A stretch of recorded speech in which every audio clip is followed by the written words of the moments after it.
Bom dia. Bom dia. O secretário Eduardo Romero, que é secretário de Estado de Cidadania e Cultura.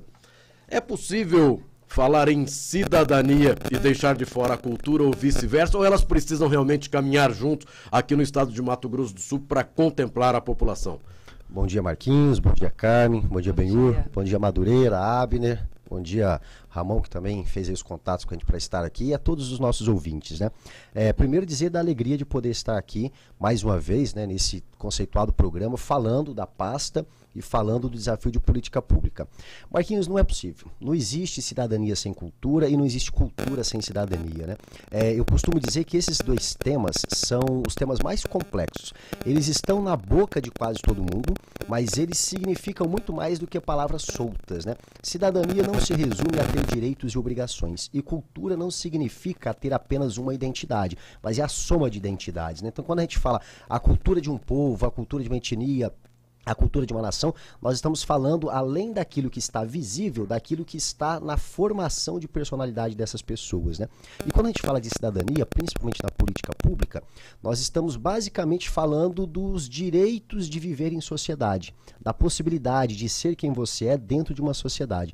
Então é impossível desassociar um tema do outro. Por mais que às vezes para a gestão pública, bem, é preciso fazer divisões gerenciais. E aí, Carmen, por isso que muitas vezes o orçamento tem o orçamento da educação, o orçamento da cultura, o orçamento da cidadania, o orçamento do esporte. Para o gerenciamento econômico, muitas vezes você precisa disso, mas na prática é impossível separar. Secretário, eu estava lendo aqui agora, vai ter um projeto, o Marquinhos que me viu, né, Marquinho? É chamado, se não me engano, Sarau nos Parques. Exatamente. Muito interessante. Eu achei bem interessante. Muito bacana. Mas eu fazer um registro de memória. Quando eu vejo o secretário Eduardo Romero, é impossível não lembrar dele, menino, dando entrevista à TV Morena sobre o córrego Bálsamo. Córrego Bálsamo. Esse eu vi crescer, literalmente, né, na política, na vida pública. Um menino, né? Não sei se você lembra, Carmen, ele, garotinho lá dando... Quem que fez a primeira entrevista com você? Foi a Carmen, eu nem sabia. Você sabe, na TV Assembleia, eu trabalhava na Assembleia, fiz na TV Assembleia, não foi, Eduardo? Foi. A Carmen até fez uma entrevista muito importante, na época que eu estava terminando a faculdade de jornalismo e indo para Moçambique, na África, fazer uma experiência com a área de arte e educação. E aí a gente até trabalhou um projeto juntos. Resultou um livro. Aliás, depois teve o livro, né? A Carmen foi a minha responsável por me fazer ir para uma redação de TV. Que tinha um projeto em conjunto, eu fui, depois ela falou, eu não vou mais não. Por isso que eu me sinto uma dinossauro de vez em quando, sabe? Assim, mais antiga. E o projeto Sarau no Parque, como é que vai funcionar, secretário? Então, o projeto Sarau no Parque, Benhur, ele é uma proposta, né, que a gente apresentou, nós já selecionamos a UCIP que vai realizar esse projeto. Nós percebemos duas coisas, né? Quando o João César Mato Grosso, à época, estava como secretário, e a quem eu devo muita gratidão pelo reconhecimento, por ter me dado essa oportunidade de ir para o Executivo Estadual, o João foi convidado para ser o secretário, se licenciou da vereança e ficou por um ano assumindo aí essa pasta e tocando esses desafios, né? E eu estava como adjunto. Nós percebemos o seguinte, eu e o João falávamos muito sobre isso, a dificuldade de alguns acessos aos editais que a Fundação de Cultura faz. A Fundação de Cultura, a nossa secretaria, só para recuperar uma memória aqui, ela é composta pela Fundação de Cultura, que é uma autarquia que cuida da política pública cultural. Tem regras próprias, tem legislação própria, né? E nós temos 8 subsecretarias que cuidam das políticas de direitos. Então, a Subsecretaria da Mulher, da Juventude, da Igualdade Racial, das comunidades indígenas, da comunidade LGBT, das pessoas idosas, da pessoa com deficiência e de assuntos comunitários. Então, como é que a gente integra esses dois pontos? Muitas vezes, você tem um grupo, por exemplo, de artistas de deficientes visuais, um grupo de teatros cegos, que não consegue acessar o edital da Fundação de Cultura, porque eles usam a arte como expressão da cidadania, mas necessariamente não são profissionais dessa área. E nunca vão conseguir ser, porque o edital não permite que eles deem esse espaço de juntar as experiências. Então isso a gente percebeu com os quilombolas, com os indígenas, com as pessoas com deficiência, com as periferias. Às vezes você tem lá um jovem de uma escola que toca, que canta, que faz atividades culturais maravilhosamente bem, mas ele nunca prestou um serviço, ele nunca teve em um palco profissional e ele não consegue se deslanchar nesse campo. Então a gente pensou como é que a gente pode desburocratizar e fazer isso de forma mais solta e inclusiva, né? Foi quando surgiu a ideia do Sarau. Eu venho de uma experiência com o Sarau durante muito tempo, né? Eu realizei por 9 anos um Sarau na minha casa, que era o Sarau dos Amigos. Então a gente percebe que o Sarau ele é inclusivo pela linguagem, pelo formato e pelo desenho que ele faz. Surge esse desenho então do Sarau, a gente chamou de Festival Sarau Cidadania e Cultura no Parque, porque festival são 25 edições.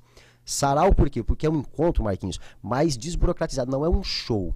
Ninguém vai lá para fazer um show de 1 hora e meia. São pequenas apresentações, pequenas intervenções de 20, 25 minutos em todas as linguagens, no teatro, no circo, na dança, na música, na poesia, de forma em geral, e você integra essas ações. A gente prevê um cachê mínimo para quem for participar.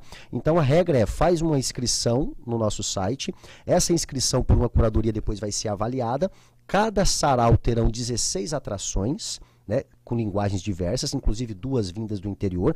Cada atração terá direito a um cachê de R$1.000, mais a infraestrutura que for necessário. Se for do interior, o transporte, a estadia, a alimentação e o apoio de comunicação, porque muitas vezes o artista não consegue fazer um portfólio contando a sua trajetória. E a ideia é ocupar os parques da cidade. Então nós faremos isso nos parques públicos, em princípio Campo Grande, e depois a gente pretende fazer isso no interior do estado. Quais são os critérios que você falou, né? As pessoas interessadas podem se inscrever, devem se inscrever e tal, claro. Então, todo mundo que acha que tem um talento, poxa, eu vou lá, mas há uma curadoria, ou seja, uma seleção de pessoas que entendem, né, daquilo.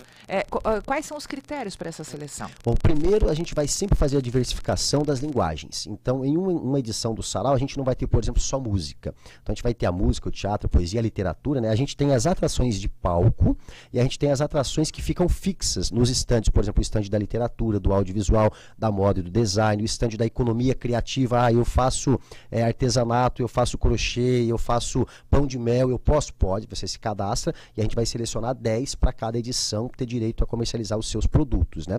Como a gente vai selecionar uma organização que vai poder administrar o bar do evento também, em cada edição uma organização social, seja ela da área da cidadania, seja ela da área da cultura, terá direito a fazer essa exploração também desse espaço. E os artistas selecionados, Carmen, vai ser uma curadoria que juntou a experiência artística de formação técnica, a experiência de ações de cidadã que vem desse movimento mais social e a experiência de eventos de inclusão, né? Então, basicamente, na hora que você se inscreve, você coloca os nomes, os seus dados e uma referência do seu trabalho. Fotografia, um link que você tenha de uma rede social, algo que essa curadoria possa minimamente conhecer o seu trabalho. Porque também não pode ser assim, comecei a tocar violão ontem e hoje já estou me considerando músico, né? Tem gente que tem uma autoestima, tão elevada, que é bom. Mas não tem o Simancol ainda, então... Tem gente que tem muito talento, inclusive, né? Mas aí a gente tem outras opções, tá? A gente tem essas atrações que terão direito ao cachê, e a gente, como é um sarau também é um espaço aberto. Eu tô lá participando, me deu vontade de declamar uma poesia ou fazer uma música. Eu posso? Pode. O sarau tem um momento para as palhinhas. Essas não serão, assim, beneficiadas com cachê, mas elas terão espaço de apresentação. Secretário, ainda na gestão do João César Mato Grosso, teve o Campão Cultural, que parece que foi um sucesso, né, de público, descentralização.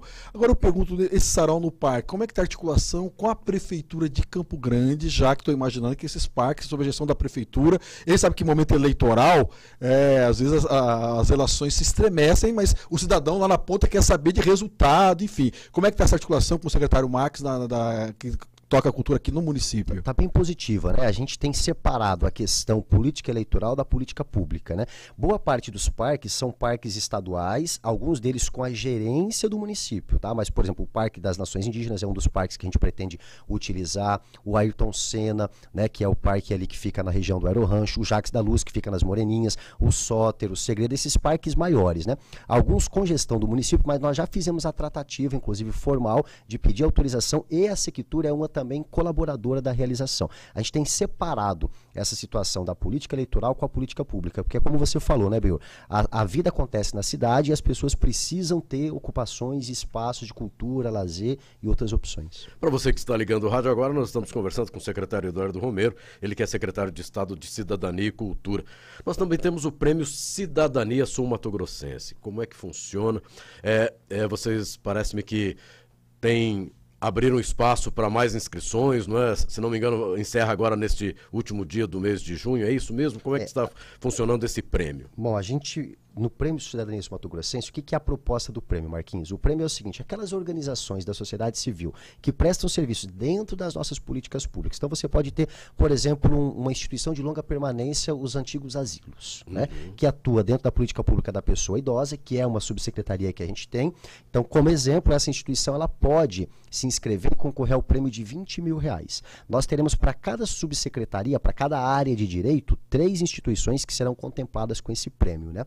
O que é a ideia do prêmio? reconhecer as instituições que sobreviveram ao período da pandemia, que tiveram que fazer ginástica, malabarismo, em especial em 2020 e 2021, onde teve que criar adaptações no seu serviço, na sua prestação de serviço para a sociedade. Então o prêmio é um reconhecimento público para essas instituições. Nós ampliamos, né, as inscrições até o dia 31 de outubro, nós fizemos um alargamento desse período, né, porque a ideia é não ficar só com as instituições mais conhecidas, é a gente chegar aos 79 municípios e todos eles poderem participar. Tá? Então no total serão 10 organizações. São 8 subsecretarias, 3 por subsecretaria, uma geral de cidadania e uma geral de cultura, ou seja, 3, né, em cada linha dessa. E cada instituição receberá, não é quem fez mais ou fez menos, o prêmio é igualitário. Todas elas receberão R$20 mil em dinheiro para continuar suas ações. Secretário, o Festival de Bonito já foi adiado, já tem uma data. E rapidamente, se eu pudesse fazer uma avaliação do Festival América do Sul. Eu até fiz contato com o secretário, eu recebi no meu WhatsApp umas críticas pontuais, enfim, se eu pudesse fazer um balanço do Festival América do Sul, faz tempo que não tinha, né? Por causa da pandemia, como é que foi a avaliação, o resultado e agora a perspectiva do Festival de Inverno de Bonito. Tá, 2019 foi a última edição desses festivais, né? Depois a gente foi aí surpreendido com a pandemia e acabou sendo suspenso aí. Então, o América do Sul nós realizamos a 16ª edição, que era para ser a 18ª se não tivesse tido a interrupção. Sobre Corumbá, né, o 16º Festival América do Sul. Foi fantástico. Claro que num evento dessa proporção, né, com essa amplitude, você sempre tem algumas falhas, alguns pontos que podem e devem melhorar, né? E a gente tem a característica da estrutura de Corumbá. Corumbá nos tem alguns limites impostos pela questão geográfica, né, pela rede hoteleira, pela consideração e relação que se tem com a fronteira, então você também fica ali suscetível a algumas limitações locais. Mas o festival teve um excelente resultado, uma participação muito efetiva, não só dos corumbaenses, mas dos sul-mato-grossenses e do povo brasileiro que veio de vários lugares, como também ali, né, dos países vizinhos. A gente teve na programação Argentina, Uruguai, a gente teve vários países, o próprio Paraguai participando, a gente teve ações em Corumbá, Ladário, Porto Quirraro e Porto Soares, né? Então a gente integrou, como sempre faz isso. É o maior festival que a gente faz no Brasil de integração da América Latina, né? Mais especificamente voltado mais para a América do Sul.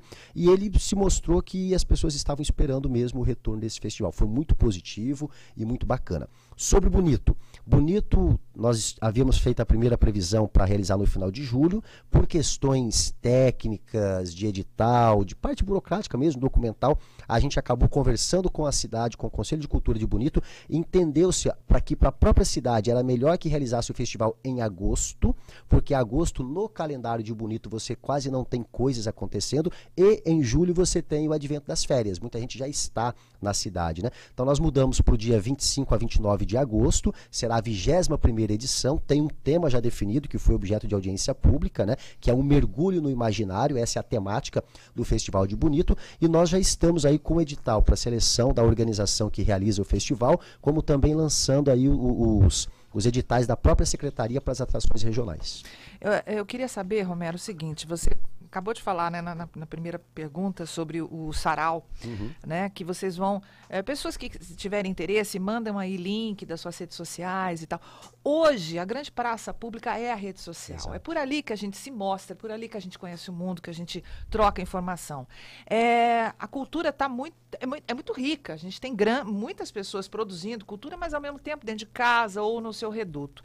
Você, que é um cara muito antenado, uma pessoa muito preocupada com isso, como é que as pessoas se destacam nas redes sociais para promover o seu produto, a sua arte, enfim, o que você pode orientar essas pessoas? Criarem sites, criarem perfis, o que exatamente chama a atenção de quem lida com cultura e faz essa curadoria, ou seja, o que se destaca nesse mar, nesse oceano que a gente tem de tanta gente querendo aparecer? O que chama a atenção? Ótima provocação no bom sentido, viu, Cami?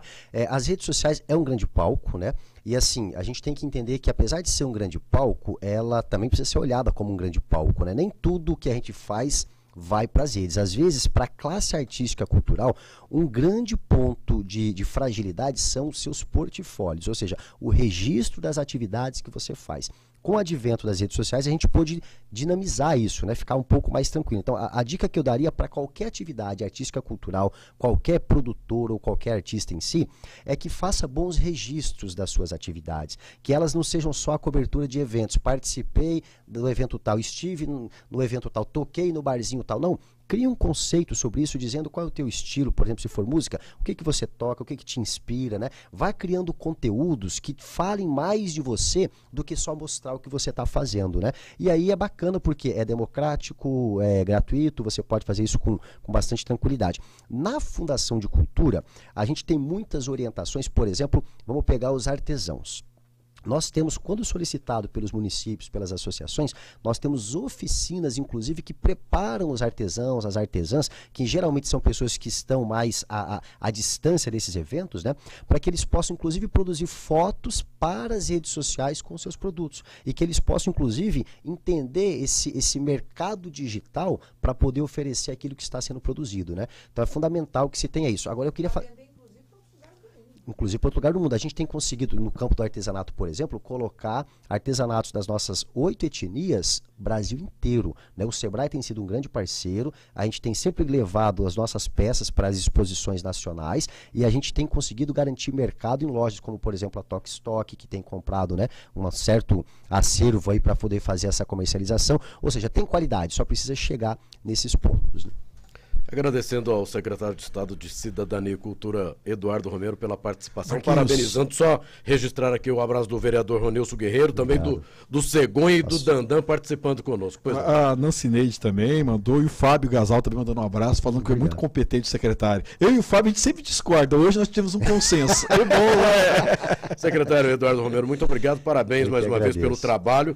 E o Tribuna Livre sempre aberto aqui, o espaço aberto para a gente falar a respeito de cultura e cidadania, cidadania e cultura. Eu que agradeço a oportunidade, deixo aqui em nome do Cegonha, nosso presidente da Fundação de Cultura, um abraço a todos os servidores da Fundação de Cultura, que são mulheres e homens guerreiros que fazem a cultura acontecer no Mato Grosso do Sul, e a todos os servidores da CECIC também, que são os nossos parceiros para a realização dessas políticas públicas. E com isso encerramos o Tribuna Livre de hoje. Em nome de Luiz Landes, Reynoso de Farid Soraya, a equipe Tribuna Livre agradece a audiência e preferência. Bom dia, Mato Grosso do Sul.